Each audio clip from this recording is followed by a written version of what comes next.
કેમ ભાઈ કેમ મૂંઝાઈ ગયો? હું વાત કરું તને, મારું જમીન ને મકાન ગીરવી રાખીને મેં ધંધામાં રોકાણ કર્યું. અત્યારે ધંધામાં નુકસાની ગઈ છે, દેણાવાળાના ફોન ઉપર ફોન આવે છે. શું કરવું કાંઈ સૂઝતું નથી. મરવા સિવાય બીજા કાંઈ વિચાર આવતા નથી. એલા ના ના ના ના ના, મારે રણુજા હાલીને એક માનતા છે, એ પેલા પૂરી કરતો આવું.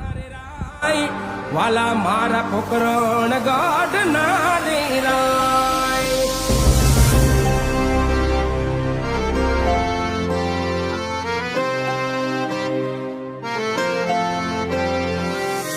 કેમ ભાઈ કેમ મરવા જાસ? કાંઈ નહીં, દેણું જેટલું થઈ ગયું છે, મરવા સિવાય કાંઈ વિચાર જ નથી આવતો. એ તો બધું ઠીક છે, પણ તું હમણાં જ્યાં હાલીને જતો તો કઈ બધું જતો તો?